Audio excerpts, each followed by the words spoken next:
अस्सलामुअलैकुम वरहमतुल्लाहि वबरकातुह।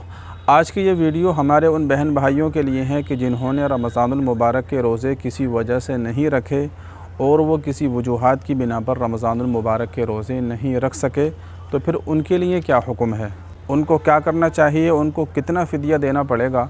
तो इस वीडियो के अंदर आइए हम जानने की कोशिश करते हैं। देखिए, रमज़ानुल मुबारक के रोज़े जिन लोगों ने नहीं रखे, जिन बहन भाइयों ने नहीं रखे, तो उनकी वजूहात और उनके रीज़न अलग अलग हो सकते हैं और उसका हुक्म भी अलग अलग होगा। तो इस वीडियो को आखिर तक देखिएगा तो आपके समझ में मुकम्मल बात आ जाएगी। तो आइए जानने की कोशिश करते हैं। देखिए, सबसे पहली वजह तो ये हो सकती है कि कोई बीमार था या सफ़र पर था या हमारी माँ बहनों को पीरियड की हालत थी। तो ऐसी हालत में अगर कोई रोज़े नहीं रख सका, या फिर यूँ कहिए कि वो 8 वजूहात होती हैं कि जिनकी वजह से आप रोज़े छोड़ सकते हैं, आपको रोज़ा छोड़ने की इजाज़त है। वो 8 वजूहात क्या होती हैं, वो लिंक आपको डिस्क्रिप्शन में उस वीडियो का मिल जाएगा, वहाँ पर जाकर आप देख सकते हैं। तो अगर इन 8 वजूहात की बिना पर आपने रोज़ा नहीं रखा, तो उनके लिए हुक्म यह है कि जैसे ही रमज़ानुल मुबारक का महीना गुज़रे, तो रमज़ानुल मुबारक के महीने के गुज़रने के बाद और फिर ईद का दिन गुज़रने के बाद, चूँकि ईद के दिन तो रोज़ा नहीं रख सकते, फिर उसके बाद में आप कभी भी जो आपके ये रोज़े छोटे हुए हैं, ये रोज़े आप रख लीजिए। यानी अगर आपका एक रोज़ा छूटा है तो एक रोज़े की क़ज़ा कर लीजिए, 2 छूटे हैं, 5 छूटे हैं, 10 छूटे हैं, जितने भी आपके रोज़े छूटे हैं, तो जितने रोज़े आपके छूटे हैं उतने ही रोज़े बाद में आप रख लीजिए। आपके रोज़े मुकम्मल हो जाएंगे और आपको इस पर कोई गुनाह भी नहीं मिलेगा। इसलिए कि ये जो मजबूरी है ये तो शरीयत की तरफ से है। आपको बीमारी है, ज़ाहिर है आपकी तरफ से नहीं है, पीरियड है आपकी तरफ से नहीं है, सफ़र में आपको कहीं जाना है तब भी आपको रुख्सत है। और जितनी वजूहात होती हैं, ये सारी वजूहात में से अगर कोई भी एक वजह पाई जाती है तो ज़ाहिर है कि ये शरीयत की तरफ से हैं और आपका तो इसके अंदर कोई दखल नहीं है।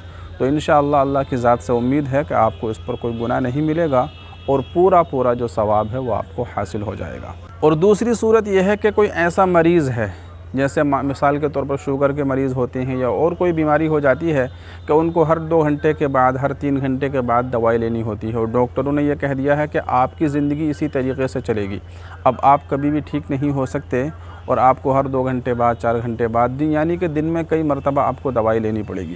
या फिर इसी तरीके से कोई इतना बूढ़ा हो चुका है, कोई मर्द या औरत इतना बूढ़ा हो चुका है, इतना ज़ईफ़ है, उसके अंदर रोज़ा रखने की ताकत ही नहीं है और उसके आइंदा भी ठीक होने की कोई उम्मीद ही नहीं है, यानी वो इसी तरीके से उसकी ज़िंदगी गुजरेगी। तो इन दोनों हज़रात के लिए, इन दोनों लोगों के लिए हुक्म ये है कि फिर वो रोज़ा ना रखें और रोज़े का फ़िदिया दे दें। और फ़िदिया वही है, यानी सदक़े फ़ितर की मक़दार, यानी 2 किलो गेहूँ या फिर उसकी जो कीमत बनती है वो कीमत आप किसी फ़कीर को, गरीब को दे दें जो ज़कात का मुस्तहिक़ होता है, तो आपके रोज़े का फ़िदिया अदा हो जाएगा और इंशाअल्लाह अल्लाह की ज़ात से उम्मीद है कि आपको कोई इसका गुनाह भी नहीं मिलेगा।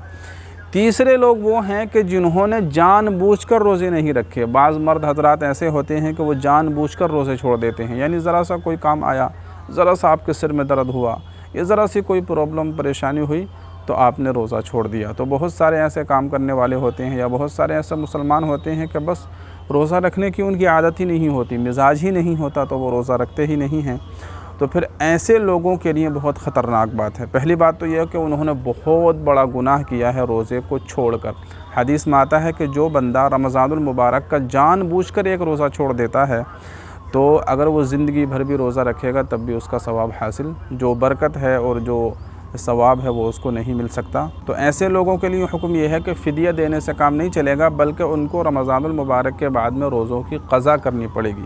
यानी अगर पूरे महीने 30 दिन के रोज़े नहीं रखे हैं तो 30 दिन के रोज़े उनको रखने पड़ेंगे। इसी तरीके से जितने भी रोज़े उनके छूटे हैं, 2 छूटे हैं, 4 छूटे हैं, जो भी जानबूझकर उन्होंने रोज़े छोड़ दिए हैं, तो बाद में रमज़ान गुज़रने के बाद उनको उस रोज़े की क़ज़ा करनी पड़ेगी और वो रखना पड़ेगा। ऐसा नहीं है कि वो फ़िदिया दे दें या कुछ रुपया पैसा किसी गरीब को दे दें तो उनके ज़िम्मे से ख़त्म हो जाएगी और वो अपनी ज़िम्मेदारी से निकल जाएंगे। ऐसा बिल्कुल भी नहीं है, बल्कि बाद में उनको रोज़ों की क़ज़ा करनी पड़ेगी।